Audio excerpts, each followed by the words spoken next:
The body's communicating with us every second of every day. And there's two energies. There's expansion and there's contraction. So when something doesn't feel right, it's because it's not right. Do not argue with it. Just acknowledge and honor it. But your body's giving you information. So say, something doesn't feel right now. What do you think it is? So you don't have to try to solve it. Just acknowledge it. And the second you acknowledge it, the body goes, oh, thank goodness she knows. Hi, everybody. Welcome to the Ask Julie Ryan Show. It's where we blend spirituality and practicality to help you live a life of purpose and joy. Josie Thompson's with us today. She's a 2-time cancer survivor who experienced 3 NDEs. She's now committed to helping others unleash their full potential by combining neuroscience and energy healing. Please remember to subscribe, leave a comment, and share this episode with your family and friends. Now let's go talk with Josie. Josie, welcome to the show. I'm so delighted to have you join us. Thanks for getting up early to talk with us. I'm happy to be here. Because we were chatting before we started recording, and it's 8 a.m. where you are, so I get to talk to you real time in the future. It's like a sci-fi movie. And it's 5 o'clock my time, so it's already the next day where you are in Australia. More than 20 years ago, you were given 6 months to live. Tell us what happened. So that was actually in 1993. So that's 31 years ago. So, for me, the thing that comes up around that, and I'll loop back to the story, is that just because you get given a diagnosis, we must realize that we always, it's not about having false hope, but it's about really accessing the will that we've been birthed with.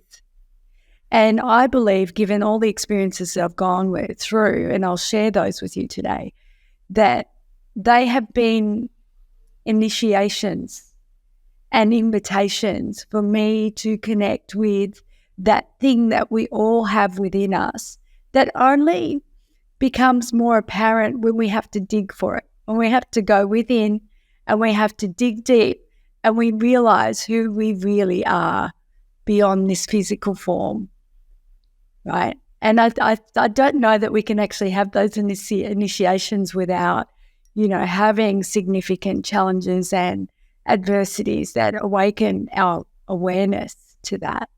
But in 1991, I was diagnosed with cancer the first time, and it was in my throat area. And I was 24. I was really fit. I was healthy. I'd never drank. I'd never smoked. And no one in the family had ever had cancer. And in fact, Julie, in those days, and it's not that long ago, you didn't really hear the word cancer very much, right? And if you did, it was one of those words you didn't want to hear because people automatically assumed that it equals death. And so here I was lying in the hospital, not expecting anything bad, just have this lump removed, and then the doctor comes in near midnight and you could see that he'd been emotional. And he said to me, Josie, I don't know how to tell you this, but it is cancer, it is malignant, it is stage 3, and we have to do another surgery as soon as possible because we need to go in and remove, the other lobe of my thyroid.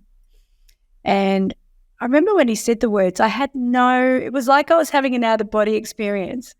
It felt surreal. I heard the words and there was like this buffer between hearing the words and having a reaction to it. I was just in this in-between space. And he was puzzled and he said to me, do you understand what I've said? And I just nodded. And he said, do you know what malignant means? And I just nodded. And he said, so when do you think that we can do this second surgery? And without even thinking, Julie, these words just spilled out of my mouth. And I said, if you don't do it by first thing tomorrow morning, I'm never going to let you touch me again. Oh, jeez. And I knew I didn't need time to think about it because I would freak out, I would have a reaction, and I wouldn't be able to think clearly. But this voice just came out with this knowing that it needed to be done swiftly so that this physical body didn't go into panic. And needless to say, I didn't sleep at all that night with all these thoughts racing through my head. It was a real crisis of meaning, like starting to question everything that I'd ever believed in. If there is this God and he loves his children, then why would he do this to me? Like everything that was up for negotiation. And that was really the beginning of my quest to become a seeker of my own truths. Oh my goodness. And at 23, you had so much wisdom, right? Well, exactly. And I had not read anything esoteric. I was more religious than spiritual. And then for the 2 days following the surgery, I was in intensive care for a significant amount of time because I'd lost a lot of blood and I was in and out of consciousness.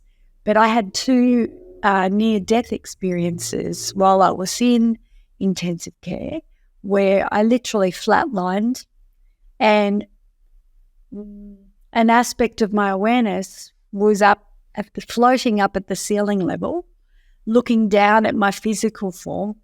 And I had full awareness that I was here and I was here. I could see my physical body and I was here floating in this beautiful, blissful, serene space.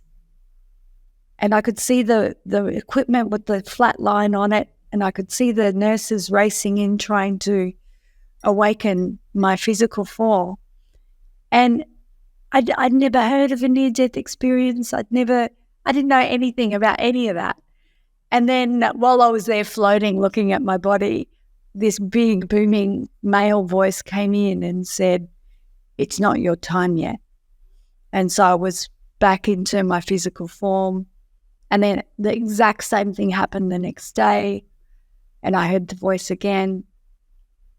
And then, I eventually came out of hospital trying to make sense of that experience. I wouldn't dare to utter any detail about it because I wasn't sure if it was real, if it was the drugs, if what people would think, But then someone gave me a Louise Hay's book called You Can Heal Your Life. And then I started reading more. And then I came across this idea of a near-death experience, and it was not dissimilar to what I'd been through. And I'm like, okay, so I didn't make that up. So what does it mean? So that was really the beginning of my spiritual awakening, if you like. You're bringing a thought to mind, and it's completely different, but I hadn't thought of it in this context before. I have 5 grandsons through marriage, and one of them, Max, his middle name's Ryan, after me, the wicked step-grandmother, which I thought was a score. I thought that was pretty good.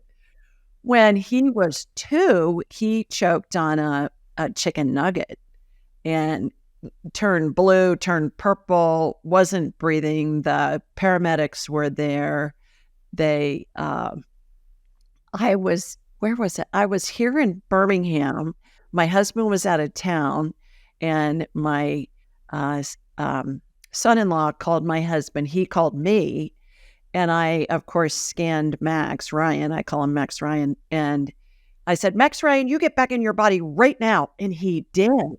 His little spirit was out of his body. And I said, "Max Ryan, you get back in your body right now." And he did.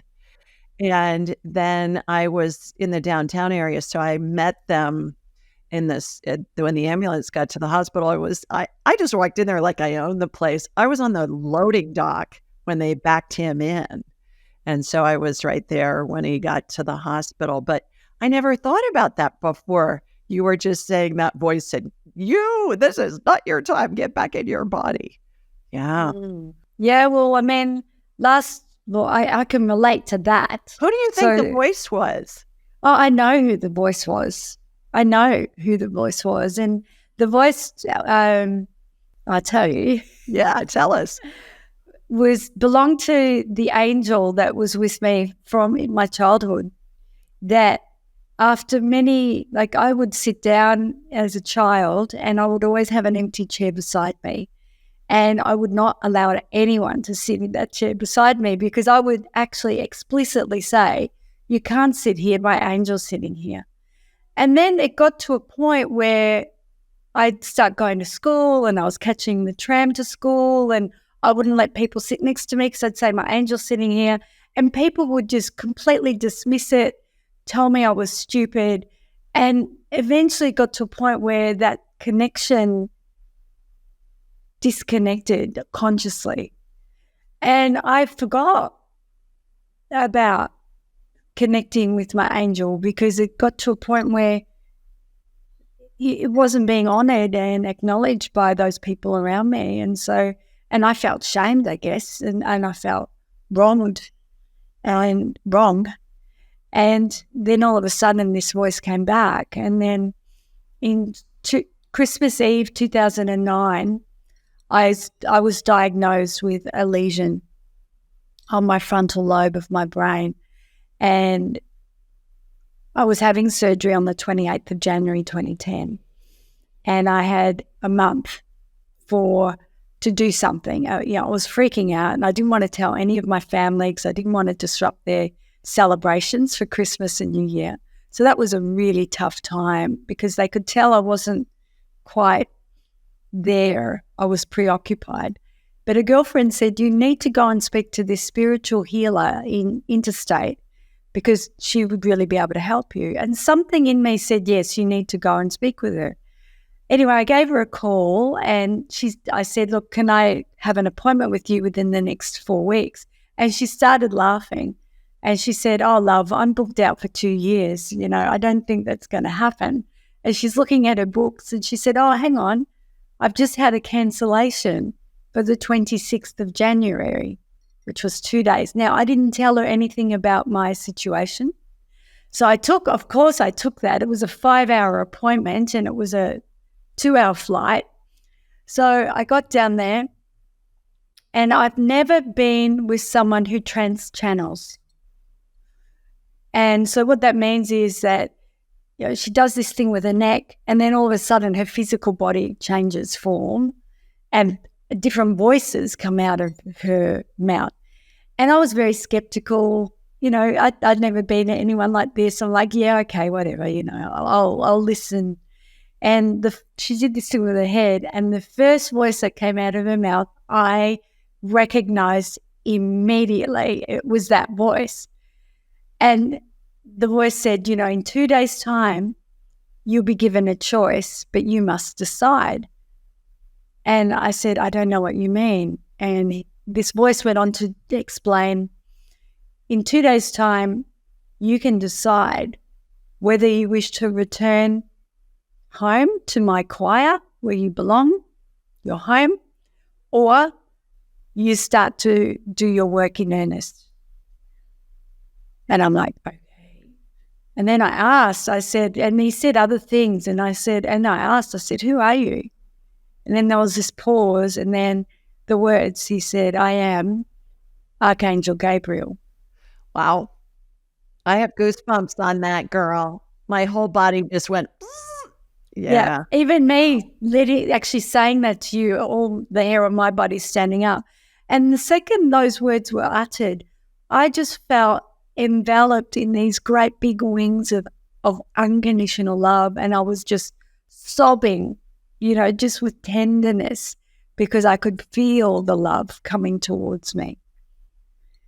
So that was the voice that spoke to me and continues to be with me every single day now. It's very common that little children, we all come in with the ability to communicate with spirit, and little children are told, as you were, oh, honey, that's just your imagination. That's not really real.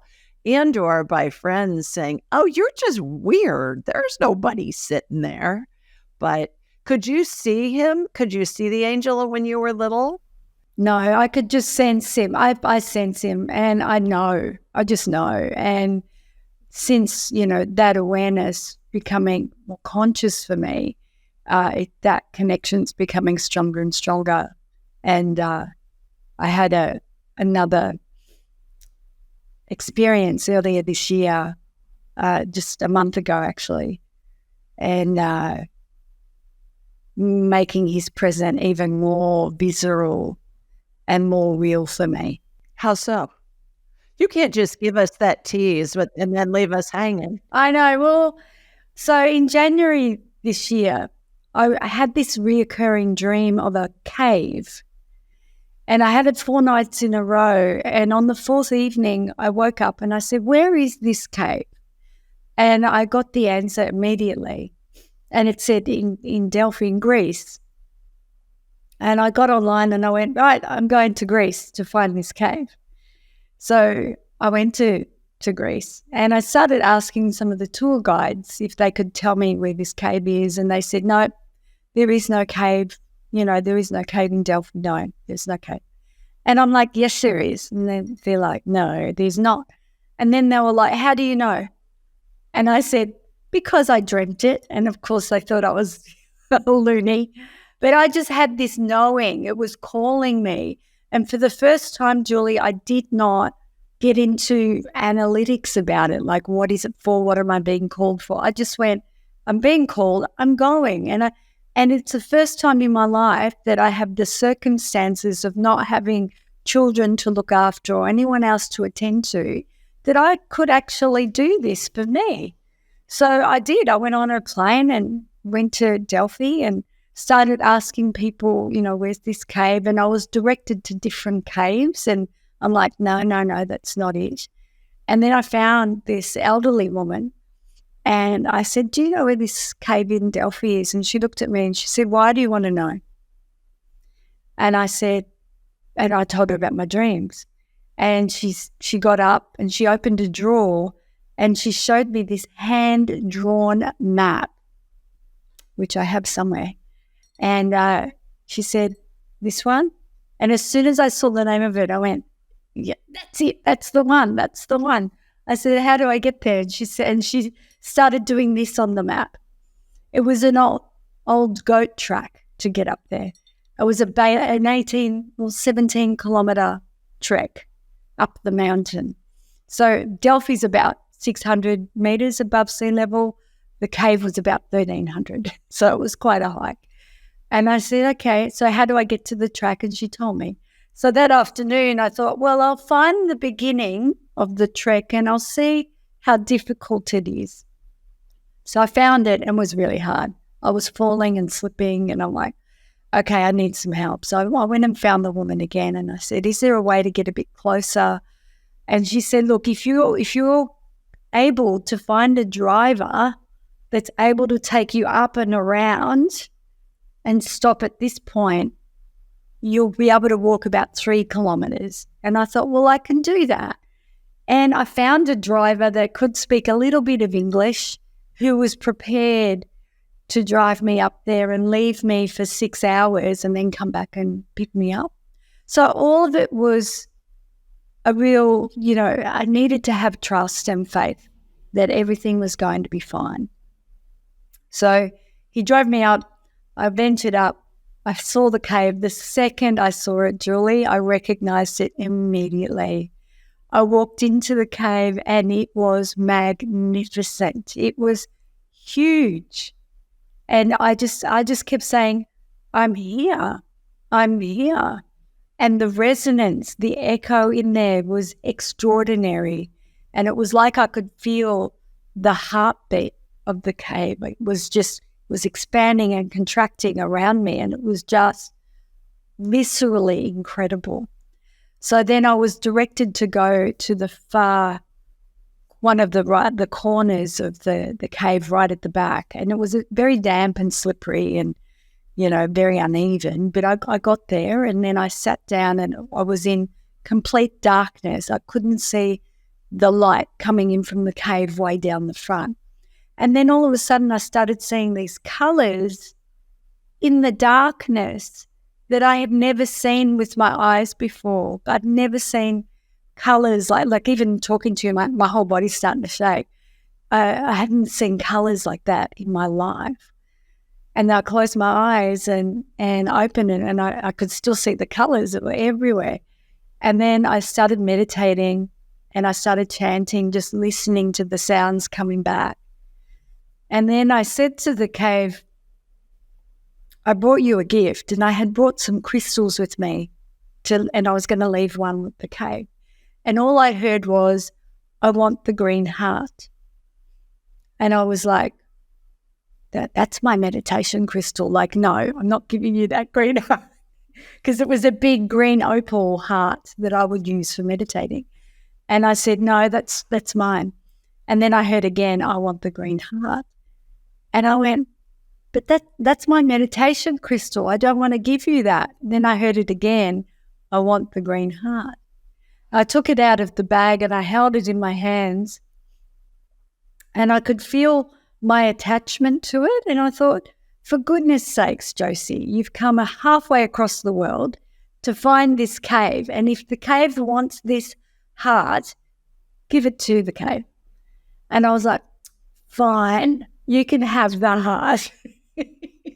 So it was a battle, though. I could feel this tearing of detachment from belongings that we have that have such a hold on us, right? And I was like, of course you can have this heart, you know? So then I went to put it down, and I was directed to go to another space in the cave. And the second I put it down, it was like there was this energy that just sucked this stone down this crevice. It's such velocity that it literally frightened me. The speed and the sound of it was just so startling, because I became aware of the magnitude of the energy that was in there. And I was like, and I was shaking, and I sat down and I put my hands on my heart, and I was just trying to calm myself down, you know, and I said, I'm scared. And I could hear this voice say, there's no need to fear, we are here. And I'm like, I wasn't game to ask who it was just yet, you know. I was just calming down. And then every cell in my body started vibrating. And then my hands, you know what pins and needles feels like, times 1,000 in the palms of my hands. And I'm just sitting there breathing, calming my body down, and just inside saying, thank you, not knowing what was going on, just being grateful. That lasted about 15 minutes. And then as I realized I needed to start moving, because I needed to get home in daylight. And so I was in the cave for about 2 hours. And the whole time, Julie, I did not see another human at all. And the cave said a few things to me. And then as I was leaving, said, you must return next year with the circle of 8. And I looked back and I said, I'll be back. I've already booked my flight. So I started walking down, and I could feel my body was different. So before I'd gone to the cave, I had been experiencing something called primary dysautonomia, so a dysfunction of my autonomic nervous system, which had a whole bunch of symptoms that I've been managing over the past 12 months. And one of those was chronic pain, particularly around my chest cavity.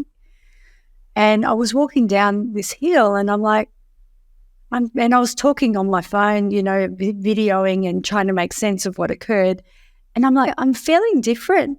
And I'm putting it all together, and I'm like, I think I received a healing in that cave. And it kind of made sense to me. I heard the call. I answered the call. I surrendered, you know, my heart, and I was gifted this healing. And I've been back 3.5 weeks now, and I've gone to see my specialist, my GP, my doctor, and another energy healer that I work with. And so far they're saying, we can't explain what's happened. So I'm in the process of going back to hospital, getting the Western tests done to support what I know has occurred, so that I can actually stand in truth and authenticity and say that I have been healed. All right, that's a lot to unpack. I got some questions for you on that. First of all, let's go back to when you said you were having your NDEs and you realized who you are. Who are we really? Well, I'll tell you, we're not. We're not this physical form. Yeah. So, you said before about your grandson, and you also mentioned that, children being connected. We're born connected, right? We're birthed from the seed, right? And then we're born into physical form. But that spark of the divine is what lives within this physical form. So last year when I was hospitalized for treatment for my condition, they were treating me with something called ketamine. And ketamine needs to be very, very carefully monitored and administered. Tell everybody what that is, please. Ketamine is it's a very potent drug. It's a street drug as well, and it can be used for treating neurological disorders. But it has to be very, very carefully monitored when it's administered in the body. And this is a post-COVID hospital admission. And the hospitals here are still adjusting to the post-COVID care. And so there was limited staff on the ward. So when I was in the hospital, I started getting really significant pain just underneath my right breastplate. And that was my liver screaming because the dose that they were administering 24/7 through this device that was attached to my stomach was too high. And I was complaining to the nurses. I said, please call the doctor. There's something wrong. This is not right. This is painful. And they were calling the registrar doctor, who looked like 16 years old and didn't know what he was doing, and said, no, you'll be fine. Your doctor will be back on Monday. This is Saturday. And I said, I can't wait till Monday. You've got to take this out. It's not right. They ignored me, gave me more pain relief. And I was in this space of, can I rip this out? I didn't know what I was allowed to do, what was the consequence of that. Anyway, that evening, my body went into toxic shock. And luckily, one of my girlfriends was there, and she rang my closest friends, who came immediately and held space because they could see that my body was failing. And I was wrapped in one of those foil blankets to try to bring my temperature up. I was going. And it was interesting, for those 5 hours, not one medical staff member came into the room.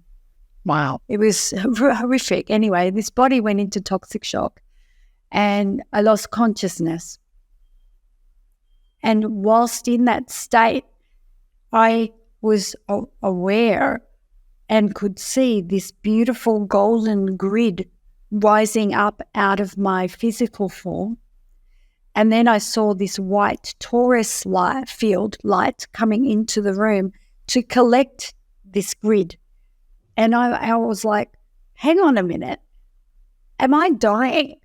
Because it wasn't a possibility for what I went into the hospital for. That wasn't meant to be a consequence of this treatment. And I was able to say, wait, I need to go and say goodbye. So an aspect of my awareness, like I knew my physical body was unconscious. I could see that. I was also in this other space of awareness where I could see the soul grid coming out of my physical body and this white torus field coming down into the room to collect the soul. And an aspect of me was able to leave the hospital room and find my parents interstate to say goodbye to them. I found my brother, my sister, and my 2 children. And then I was able to come back into awareness in the room, into this in-between state. And then I said, okay, you can take me now. And I was literally ready just to completely surrender and go into the light. And then this other almighty voice rose out and said, not so fast. Oh. And it was quite scary. And this voice said, you've used me, you've abused me, you've exhausted me, you've pushed me, you've ignored me. And it just went on.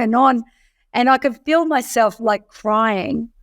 And people in the room could see that my body was lifeless, but there was tears coming out of my eyes. And this voice said, it's not you that gets to decide when you go, it's me. So when I decide we go, that's when you can go. And I was like, who was that? And it was the voice of my body. Exactly. It was your spirit. I had never, ever heard, like, that's not true. I often hear my body, but I ignore it. I've got to finish that off today. I can't go to bed until that's done. Oh no, I can't go and enjoy time out for me until we do all these other things. Well, for the first time in my life, I got to appreciate what the words house of God actually means. Mm. And since then, my relationship to the body has never been the same. It is, if people actually knew what this flesh suit actually represented and its function, we would never treat it so meanly and unkindly ever again.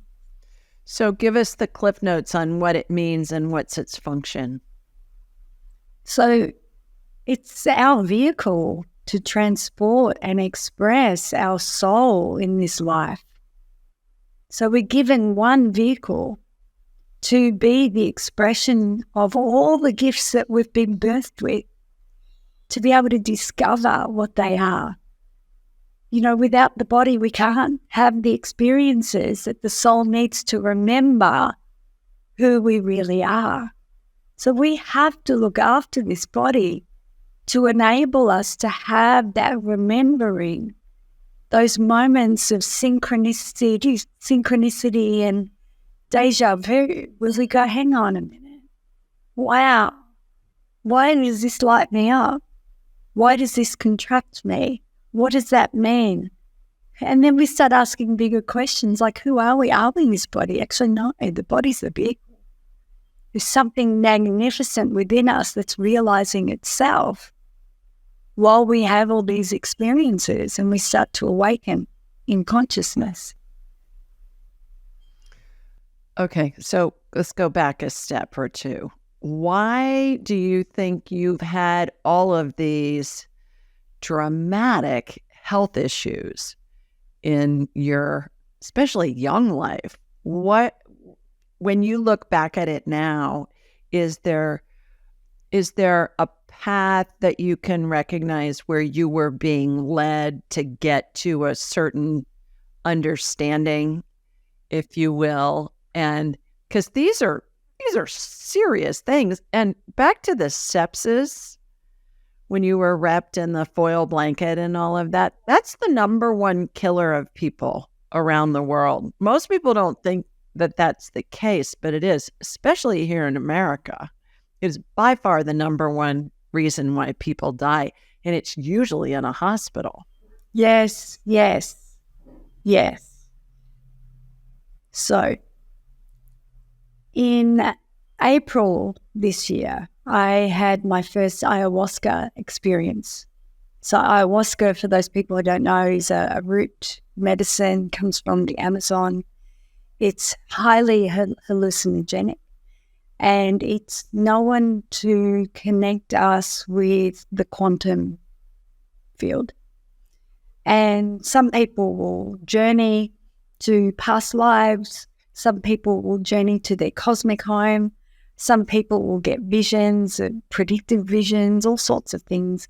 It can't kill you, but it's highly hallucinogenic. And a lot of tribes and indigenous people would use something like ayahuasca to connect with spirit, to guide them in their lives, and how they are to lead their lives and their people, and how they are to commune with the earth and one another. And anyway, it's something that I've always been curious about, but frightened more than curious.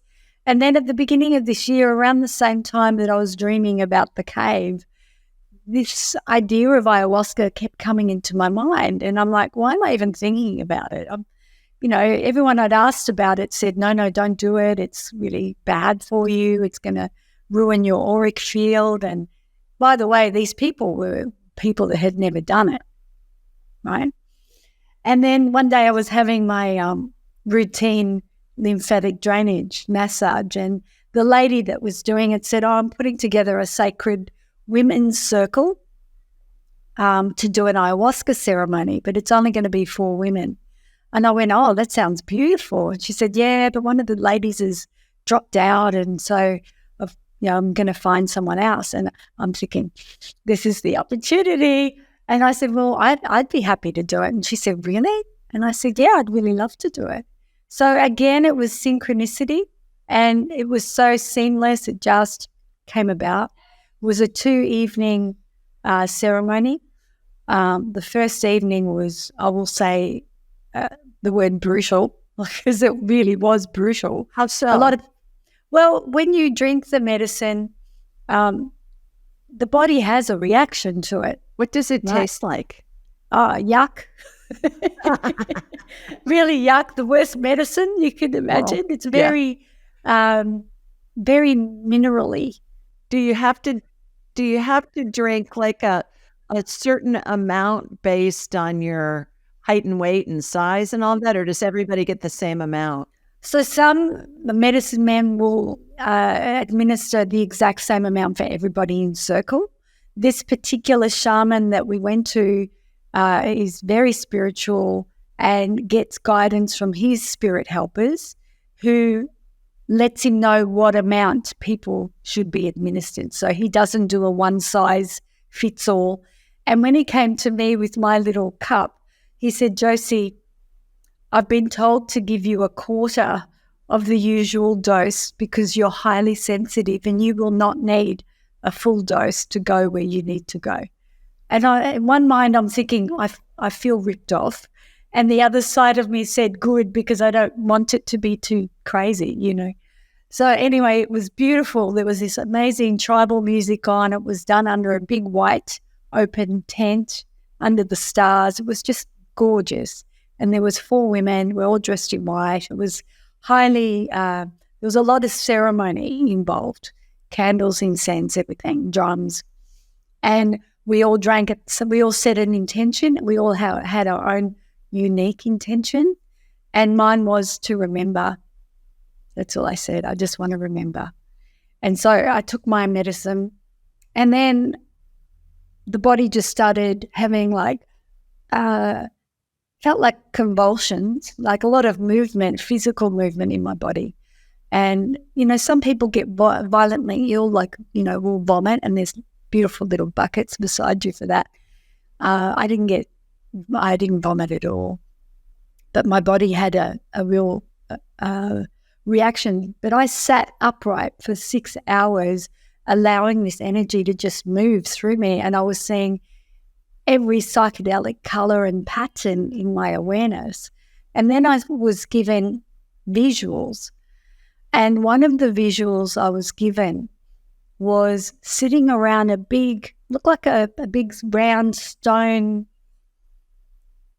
table, massive. And all I could see was these light beings, and I couldn't see the top of them and I couldn't see the bottom of them. They were just like pillars of golden light. They were just beautiful. And there was a number of them around the table.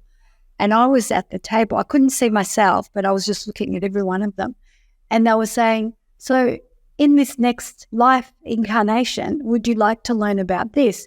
And all I could feel was this body going, yes. And the next one, would you like to learn about this? And I'm going, yes. Would you like to learn about this? I'm going, yes. Would you like to learn about this? And I'm saying yes to every single one. And I'm here going, what are you thinking? No. I'm trying to say, no, that's too much. But I was saying yes to all of that. And I'm in this body, still going like this. And then I had a vision of some kind of she looked like a medicine woman wearing a long Hessian dress, and she was being burnt at the stake, but not vertical, horizontal. And so she was strapped like this, and her face was like here to me. And her hair, she had long black hair, and it was on my face, like really annoying me. And her face is like within this close to me. And I'm lying down at this point. My body's still going crazy. And she opens her eyes, and her eyes are just bright blue flames. And I'm like this in the bed, and she points her finger at me and she says, "You remember." And then all of a sudden, all these golden little glyphs, like little symbols, start raining down on my body. And I'm opening my mouth, like when you go to a fair and there's a clown and you put the ball in the clown's mouth. I've got my mouth open trying to catch all these glyphs with my mouth, I'm What's a glyph? Sparkles? like little symbols. Okay. Like they look like, I don't know what they are. They could be like lines and shapes and geometric patterns, and they're just raining down on me. Was that your spirit in a different lifetime, do you think, that woman? Oh, definitely. That was definitely a past life. Yeah, I was for sure. That too. Yeah, that was a past life. You were being burned at the stake. Totally. Yeah. And anyway, I was collecting all these patterns, and so so there was 4 women in ceremony. There was the shaman who was administering and supervising, and on top of that, there were 2 spirit helpers, so 2 other women supervising, and it was done so beautifully, so carefully. And at one stage, I needed to leave the tent to go to the bathroom, and there's no way you could walk by yourself in that state. So you just put your hand up, and the 2 women would come and escort you to take you to the bathroom. And anyway, we got outside the tent, and I was looking up at the stars, and all of a sudden, my body was still shaking, but all of a sudden, my head started doing all this movement, and I could see not just the stars, I could see all the lines connecting all of the stars and patterns, and I'm just going like this, and the girls are like, "Are you okay?" And I just went, "I'm remembering." And I was just downloading all of this information that completely bypassed my conscious awareness and went straight into unconscious. So I went to the bathroom, came back, and I just said, "Just leave me here." And I just lay on the earth looking at the stars, just taking it all in. Eventually they came out and took me back into my bed, and I was able to sleep and just rest. So it usually lasts about 8 hours. The medicine lasts about 8 hours, and then we did it again the next night. And how different was it the next night? It was very different. It was not as, the word I used before, it wasn't as brutal. It was very, still very psychedelic, but my body didn't go through the same effect as it did the first time. And it was just a much calmer experience. Yeah. Were there any takeaways that you can share from the second night that were something that you would consider to be profound? There was a lot that came out of that. I think the main message is that we are connected to all there is, and we only remember when we awaken. And some of us are destined to awaken in this lifetime, and some of us won't. And we all have our own unique path. And it's important that we allow people to have their own path.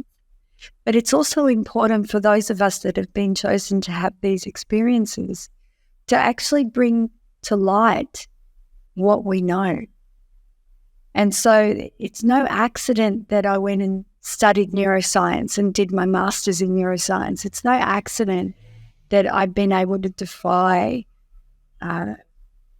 medicine. It's no accident these things have happened, but more importantly, that I've walked through them and become more of who I really am, so that I can share that wisdom and that light with others so that they may do the same without having to go through all of that experience themselves. Well, that's a perfect lead-in to my next question, which was going to be, you're a neuroscientist, girl, and you're doing all of this. And how does the brain process this information so that it can really enhance our lives?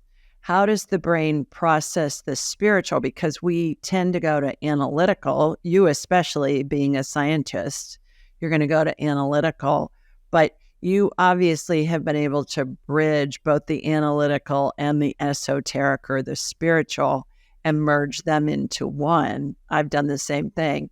How does that work for you, and how have you seen it work for your clients?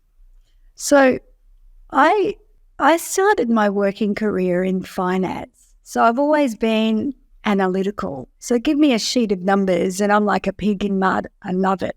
I love analyzing numbers. And I remember in grade, I can't remember what grade it was. I think it was grade 8. I won a bursary for an assignment on Pythagoras' theorem.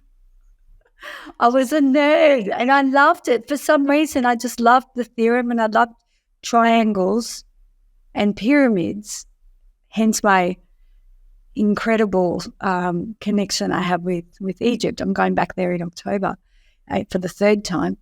And then I left the corporate world and got into the realm of executive coaching. And this was when the world of neuroscience for leadership was born. There was this aspect of neuroscience called neuroleadership that was developed by the Neuroleadership Institute. And I was one of the first cohort to go through their master's training. So I don't practice as a neuroscientist. I was using all of the neuroscience to apply it to developing leaders in corporations, because it was so powerful to be able to, if you want to really change people's thinking, if you can give them the science that underpins their behavior, there's less resistance to change, because we don't like change. Change is perceived by the brain as a threat because it means getting out of our comfort zone. It means getting out of the familiar space that we operate in, our patterns. But here's the thing, Julie, there is no growth in our comfort zone. So we actually have to inch out. So I found that by learning about neuroscience and teaching people about the fundamentals of how this thing works, either for us or against us, and that we actually have the levers in our hands through the way we focus our attention, all of a sudden you become a sovereign being and a conscious creator of your reality. So you are no more the victim of circumstance. Well, horrible things happen around you, yes, but you always have choice about how you respond. Our thoughts create our reality. Our thoughts create our reality. But who creates the thoughts? Who plugs those programs in? And how do you reprogram them? Can you reprogram them? Who plugs yes, them in? Where do thoughts come from, in your opinion? Well, I mean, we're born into this life with this incredible openness and curiosity and invincibility. When you're little, you can be anything, anytime, any space, and it's amazing. There's limitless possibilities. And then adults start interfering and start projecting their beliefs and programs. And fears. I think when we get to about 7 or 8, we start realizing self-consciousness, this comparison with others, whereas before that, it's all about me, but it's not me isn't in a narcissistic way. It's just me because I'm so present in this moment and it's all that exists. And I might hurt myself, but then I'll get up and I'll be full of life and joy again. There's no holding on to an experience of the past, even though the past was like 2 minutes ago. Like, kids know how to live in present time. Yeah? And I'll recite this story with you. I'm ambassador for a beautiful charity called Childhood Cancer Support. And it's basically providing support services for families whose children have to travel significant distances to get treatment for cancer.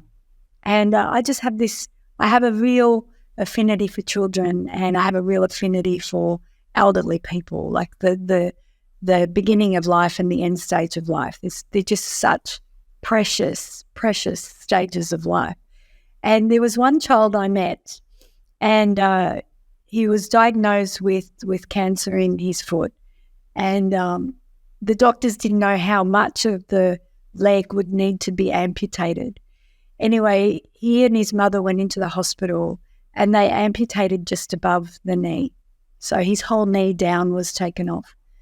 And the mother was obviously very distressed and upset, and the little one was only about 6 or 7 years old at this stage. And he wakes up from surgery and he looks down at his legs, and then he looks at his mum and he looks at his leg and he says, "Mum." And she says, "Yes, son." He said, "Mummy, the cancer's gone." Like, that story just gets me every time. It's all about the perspective. All about the perspective. And then, I'd go and visit and we'd chat and, muck around. And he'd say, sometimes I feel like my leg's still there, the phantom feeling. And then he was given a prosthetic leg and he was learning to use it, and he was really good. And when I used to go and visit, he'd say, "I'll give you a run, I'll give you a race to the letterbox." And I said, "Listen, there's no way you're going to beat me because I'm faster than you." He's like, "But I've got a bionic leg now, I'm going to beat you." And he used to beat me every time. And then I saw him about 3 years later, and I didn't recognize him. I was at a gathering, and this kid comes and runs. He's a bit taller. He comes and runs and he puts his arms around me, and I went, "How are you?" And he said his name, and I said, "No, you're not," because I didn't recognize him. He had hair. And he said, "Yes, it's me." And I said, it's not you." He sat down, he pulled off his leg, he said, "See?" I went, "Okay, you win. But do you see what I mean? Like, they don't harbor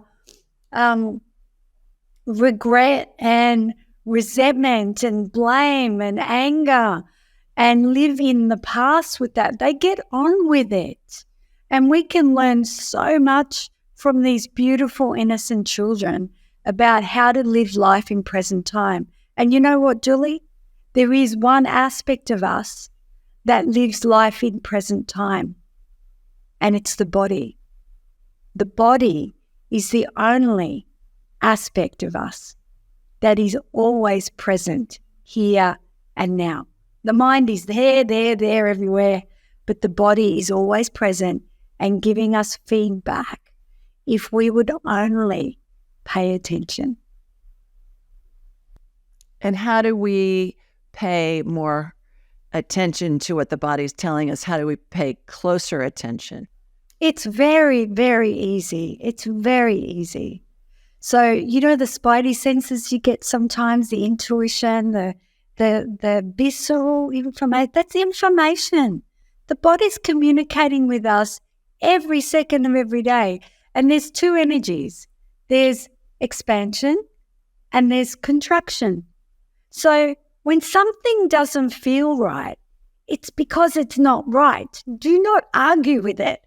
When your mind tries to make sense of a sensation the body's giving to you, it's like the body's speaking Swahili and the mind is speaking English. They don't understand each other. But there's an aspect of you in between that goes, my body's giving me information. My body's giving me a sense that something's not right here. So don't intellectualize it. Just acknowledge and honor it. Your body's giving you information. So say, something doesn't feel right now. What do you think it is? So you don't have to try to solve it. Just acknowledge it.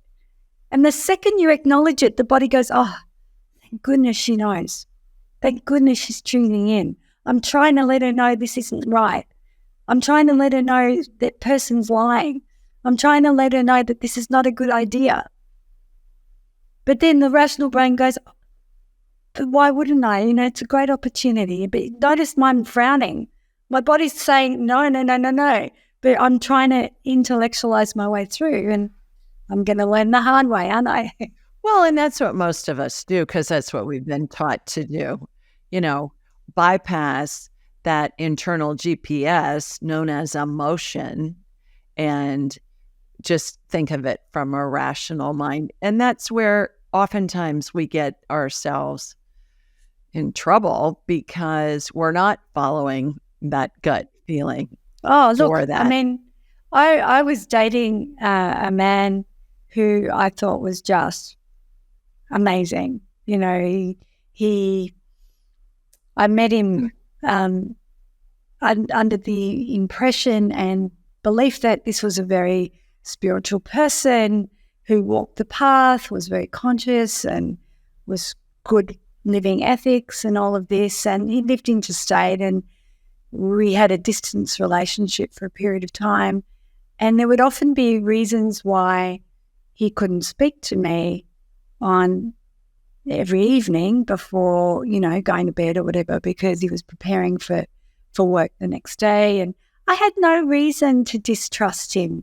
Unless you give me reason to distrust you, I'm going to trust you. But my body was like, inside my gut was like this, and I couldn't sleep, and it was like something's wrong. And I'm like, oh, Josie, don't be so silly. Don't be insecure. It's fine. He's got a really busy, demanding job. Surely, so what if you don't get to talk every day? Blah, blah, blah. Anyway, find out years later, while we're still in relationship, that he'd been having all these other relationships with other people. And my body was trying to warn me the whole time. These red flags sometimes appear orange or yellow or subtle, but they're flags nonetheless. Never ignore them. Right. Do you think most people think of themselves, do you believe most people think of themselves as victims? I think people, I'm going to use the word ignorant rather than victim. They don't know what they don't know. And sometimes you won't really know until you've had the experience to then know for certain.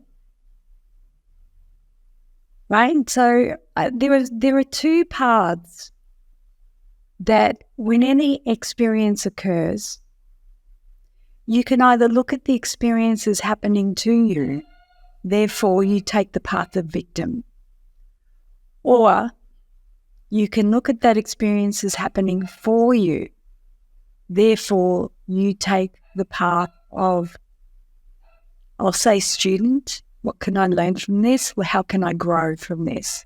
What am I being invited to learn? When you see something is happening to you, you're not thinking about growth at all. You're coming at it at a very fixed perception. This is happening to me, and I've got no choice, and this is really horrible. So there's a lot of judgment, and this is when we start to harbour, resentment, anger, whatever, blame, and you become bitter. Whereas when you start to look at something as an invitation to learn something, how can I grow from this? What am I being invited to learn? Then all of a sudden you become better. So bitter or better is a choice that people make, sometimes unconsciously, initially. Sometimes we become bitter initially because we get angry that life's not meant to be like this. This shouldn't have happened to me, to them, we're so full of judgment. Whereas when we loosen the grip on judgment and just observe and say, hang on a minute, let's just acknowledge reality where it is.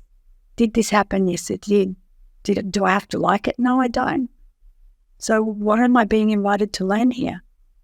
Maybe it's that I need to appreciate life more. Maybe I need to embrace life more. Maybe I need to tell people I love them every day. I don't know what it is for you. I don't know what the experience is. I lost a very dear relative 2 years ago that absolutely crushed my heart and broke open my heart. And I realized one of the things that came out of that second ayahuasca ceremony for me was my uncle. I get emotional when I think about this. He was a second father to me and my brother and my sister. He raised us for the first 7 years of my life. And we were very, very, very close. And he died, I'll say suddenly, from a very aggressive cancer. And I didn't get to spend that time with him at the end. I didn't get to talk to him before he passed away. I did. He was unconscious by the time I got there, but it wasn't the same. I know he heard everything I said because he told me in ayahuasca ceremony. But one of his soul contracts was to teach me that death is an illusion. The pain and the grief and the suffering I had when he died, it was like, how can you leave me? You know, and I just felt this void. But now what I feel is this eternal connection with him. And he said, my contract was to teach you. I had to give that life away so that you could realize that I'm never far away from you, that I'm always with you, that we are eternally connected. And now I feel him as this warmth. It's like cheek to cheek, and I feel him there all the time. And he was there at the cave with me in Delphi as well. And I could feel the warmth on my cheek. And I was like, yeah, wow, okay, you're with me all the time, you know, guiding me, keeping me safe. And it's just an incredible when you can realize that we are eternally connected to all of those that we think we've lost in human form. But we realize that the veil between where their souls reside and where we are it's very, very thin, that we can continue to connect with that love. Yeah, absolutely. Couple of questions as we're winding down here. How can a person start on their own journey to find their own personal bliss, if you will, for lack of a different word? What is there? Are there a couple of pointers that can pertain to everyone? Yes, absolutely. I think the two greatest levers, well, there's three. One is forgiveness. Forgiveness is an incredibly powerful mechanism for opening the heart and taking away all of the barriers and layers of protection that we've placed over the top of it that stops us from allowing love and light into our being and reinforces some of the self-defeating narratives that keep us contracted. So forgiveness for self and forgiveness for others, that we are all innocent, finding our way in the world.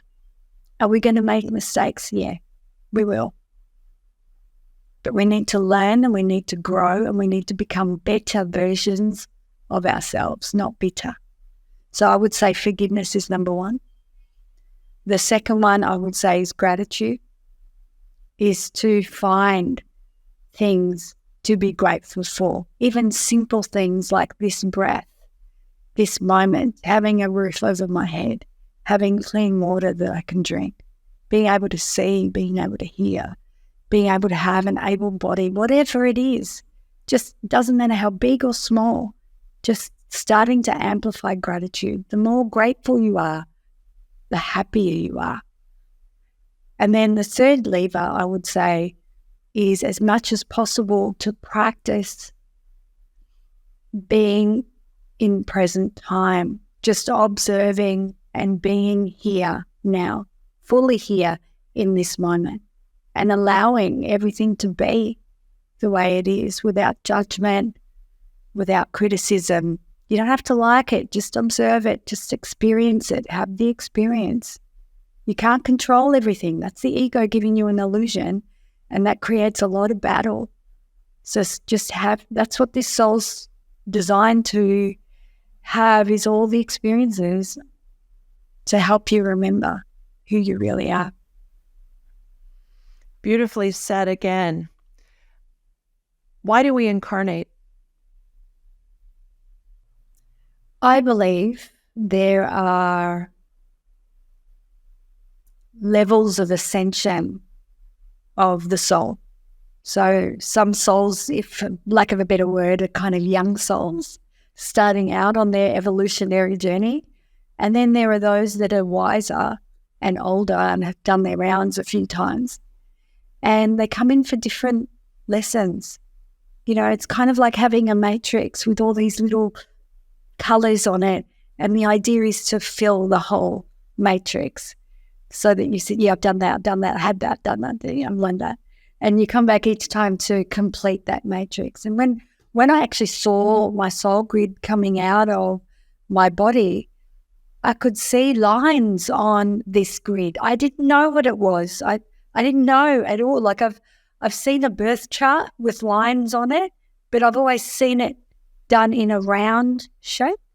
But the shape of the soul grid that came out of my body wasn't round. It was more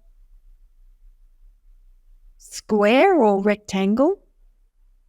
But it had all these lines, and it was like, that's the soul contract for this life. So I believe that one becomes more complex every time we incarnate. I have a lot of lines on mine. Well, I'm picturing the tablets that, Moses got from the burning bush, that it's a tablet shape almost. Yes. That's what you were seeing as it was coming out, which is interesting because, certainly the 10 commandments that were given to Moses on the tablets were basically a roadmap of how to live life, a blissful life, or or an enjoyable life and a good life. I'm using that in air quotes, but I'm seeing it as a tablet kind of a place.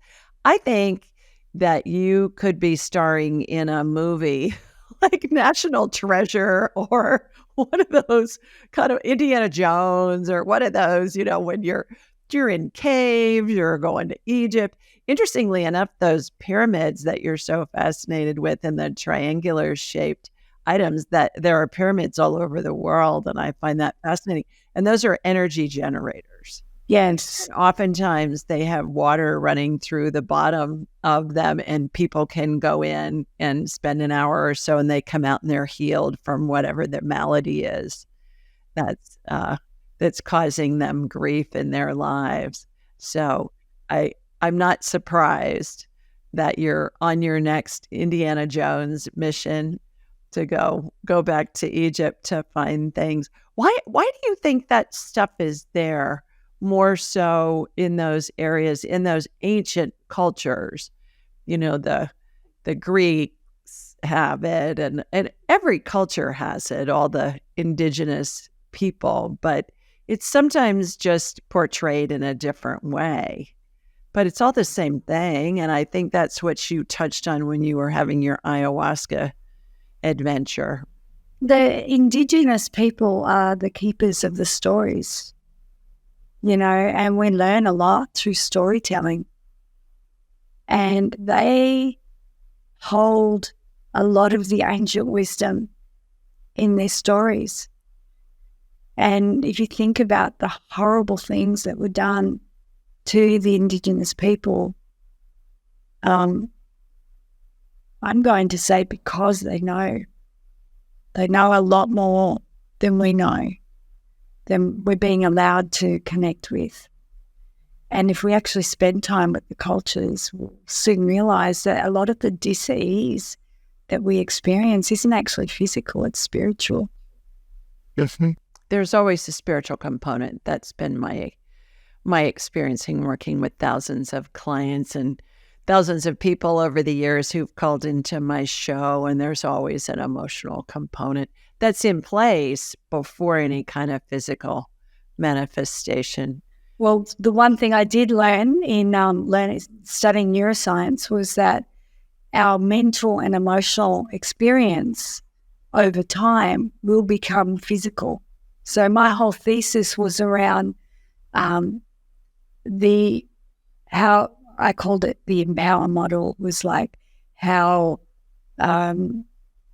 stress, there's good stress and there's bad stress. We need some stress to be able to optimize our performance and outputs.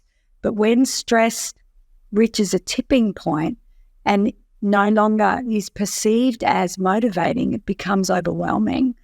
The what's called eustress, stress, the Greek word for good stress turns into distress, and anxiety is the first symptom of that. And then if that is maintained and the stress levels continue to grow, things are not resolved, then that distress will turn into dis-ease, because there is so much cortisol in the system. The body was never designed to contain that much cortisol in the system. So we need to get outside. We need to spend time in the sun. We need to move the body. We need to start looking up instead of down. The second you look up, right, and smile, try it now. Look up and smile. And actually show your teeth when you do it, right? Do that now. Look up, smile, right? Your eyebrows shoot up and a tiny burst of dopamine gets released into your prefrontal cortex. And straight away, it shifts the mood, just a fraction. Look, is it going to solve all your problems? No, but it is going to shift your mood.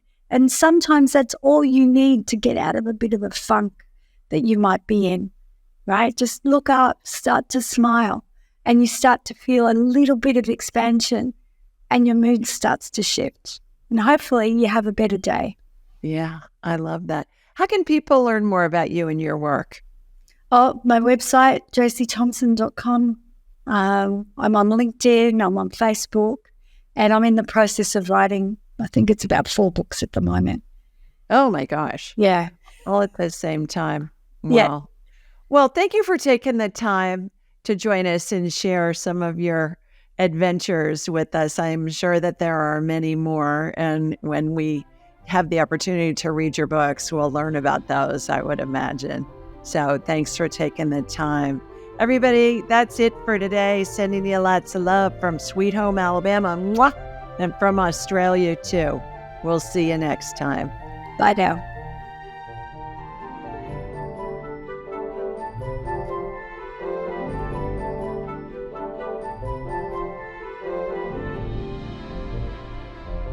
To enhance your spiritual journey, click on one of the videos below and remember to subscribe, leave a comment, and share with your family and friends.